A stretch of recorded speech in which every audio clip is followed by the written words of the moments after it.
Hey everyone, and welcome back. Today we're going to be taking a deep dive into something you may or may not have heard of called the Sagarmatha Sambod. Which This, translates to Sagarmatha dialogue for those who yes. don't know. Yeah, for those of you who don't speak Nepali. Right. So this is a global forum happening in Nepal, focused on climate change, Yeah. but with a twist. And we've got news articles, government statements, background info on this. And trust me, this isn't your Yeah, average and at all. climate conference. It's very interesting. What makes this one really stand out is that Nepal is bringing this dialogue back in 2025 Okay. to coincide with the International Year of Glaciers. So it's very timely, Yeah. very relevant, and they're really trying to put a spotlight on. So the timing is interesting. Yeah. But why should we care about a conference in Nepal? Right. What makes this different from all the other climate conferences out there? Good question. Well, Well, think of it this way. The Himalayas are like the third pole of our planet. They hold this massive reserve of ice and snow, which influences global weather patterns, just like the Arctic and Antarctica. But they're melting at an alarming rate faster than the global average. and because of their altitudinal temperature gradients. You got it. I read that in one of the articles. Yeah. What does that even mean?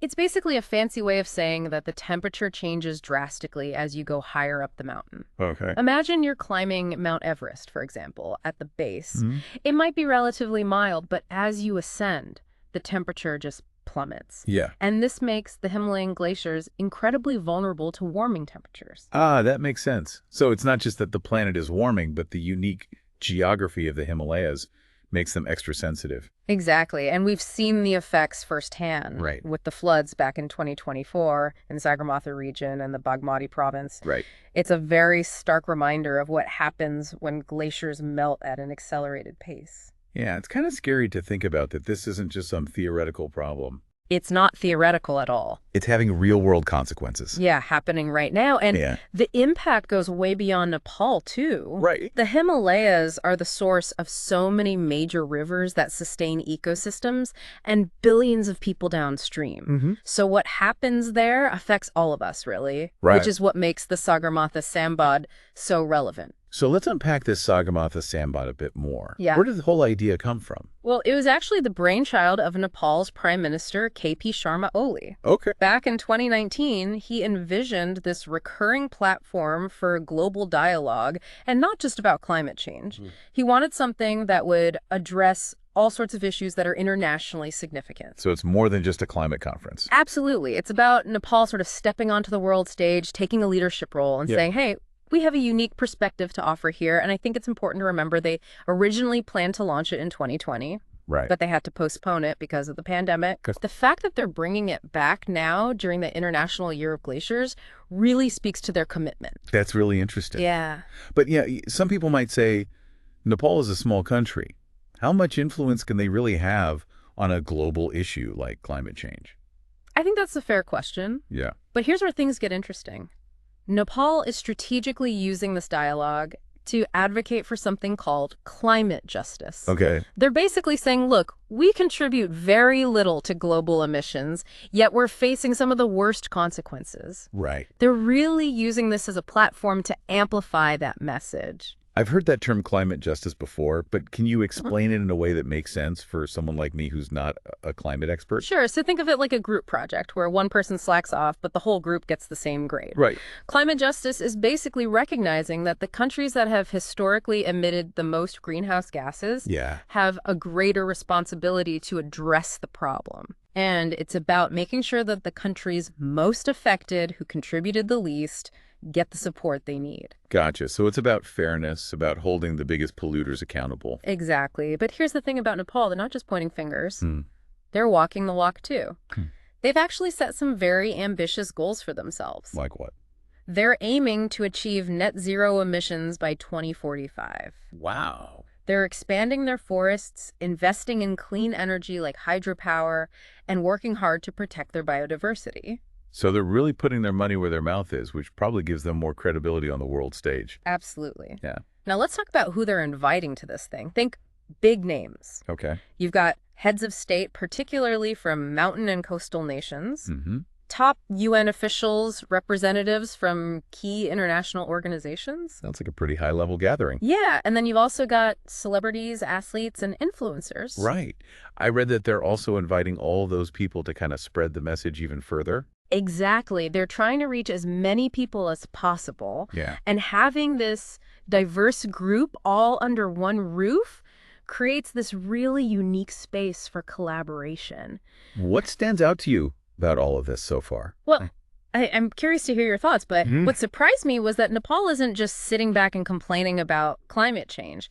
They're taking action. They're leading by example. Right. And they're really trying to get others on board. It's pretty inspiring, I actually. agree. It's a small country with a big voice. Yeah. And they're using that voice to push for real change, but let's not get ahead of ourselves. Right. The big question is, did this event actually live up to the hype? Did it actually achieve anything? Right. Let's delve into that after a quick break. Right. So we're back and ready to really dig into what happened at the Sagarmatha sandbad. Yeah. Did this thing actually live up to the hype? No, it's always hard to measure The success, the right? success of something like this. Right. You know, it's not like a typical conference where Yeah. you're signing treaties or making, Gotcha. binding agreements. Right. Think of it more as a catalyst to get people talking and get that momentum going. So it was more about building momentum than, checking boxes. Exactly. But that doesn't mean there weren't some, tangible outcomes. Wow. One of the biggest was just the number of people who showed up. I mean, remember how we were talking about how they wanted this really diverse, high-profile crowd? Right. So did they get it? They absolutely did. You had heads of state from, I think, over 60 countries, Oh. including leaders from both mountain and coastal regions, which is Coastal. exactly what they wanted.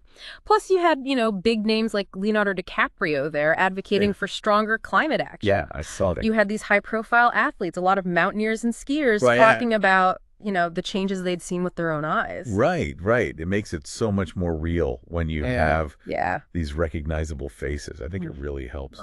It does. It adds that human element. And the Yeah. media coverage was huge. Yeah. Nepal really used this platform well, I think, to highlight their own commitments to things like, renewable energy, forest conservation, Mhm. sustainable tourism. They wanted to show the world they were serious about tackling climate change. Okay, so it sounds like they backed up their talk with some action. Yeah. But did they actually get other countries to do the same? Yeah. Like I said, there weren't any formal agreements or anything, Right. but the conversations were happening and they did lead to a bunch of new collaborations and partnerships. Can you give us some examples? Sure. So there were some really interesting partnerships that formed around glacier research. Oh, For example, developing early warning systems for things like floods and landslides, makes sense. and supporting sustainable development projects in mountain communities. So it was more about a let's work together kind of approach rather than top-down mandates. Exactly. It's about, recognizing that everyone has a role to play, that the solutions need to be, tailored to specific regions and communities. For sure. Do any specific moments or stories from the event stand out in your mind? Oh, there was one that was really powerful. There was this young climate activist from the Maldives, Oh, wow. and she was talking about how, the melting glaciers in the Himalayas directly threaten the survival of her island nation Wow. thousands of miles away. And Yeah. it was just this really stark reminder Yeah. that, we're all connected. Yeah, it's so easy to forget that sometimes. It is. We kind of get caught up in our own little bubbles. Totally. But her story really highlights that, this is a global crisis. Yeah. And that's the power of bringing all these different voices together, right? For sure. It humanizes the issue. Yeah. It creates empathy and hopefully inspires some action. So would you say that the Sagarmatha sandbad was a success? I think so. Yeah. I mean, it definitely, elevated Nepal's standing on the global stage. Right. It definitely got people talking. And it laid the groundwork for future collaboration. Okay. But of course, like with anything, Yeah. it wasn't without its critics. Don't leave me hanging. What kind of pushback did they get? Well, some people argued that it was, big on symbolism, but a little light on substance. Okay. Saying, there weren't enough concrete commitments or measurable targets. We can see that.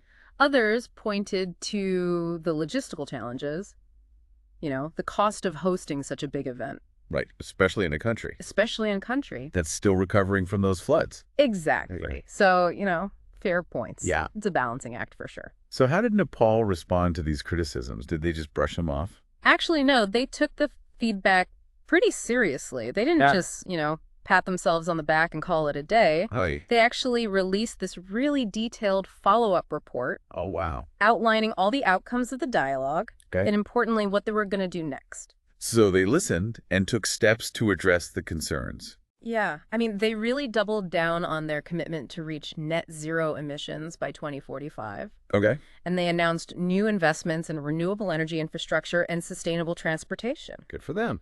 They also pledged to strengthen their disaster preparedness and early warning systems. It sounds like they're committed to actually making a difference, not just talking about it. They are, and they're in it for the long haul. Yeah. They said they're going to make the Sagarmatha Sambad a regular event. Wow. So every 2 years, they're going to have this global climate dialogue. So it wasn't just a one-off publicity stunt. Nope. They're really committed. Yeah. That's impressive. But I think before we move on to talking about the legacy Okay. of the Sagarmatha Sambad, Right. let's take a step back and think about the bigger picture here. Right. I like it. Why should the world care about what's happening in the Himalayas? Yeah. What can we learn from what Nepal is doing? Right. Why is their leadership on this issue so important? That's a really good question. And it gets to the heart of why we're even doing this deep dive. Right.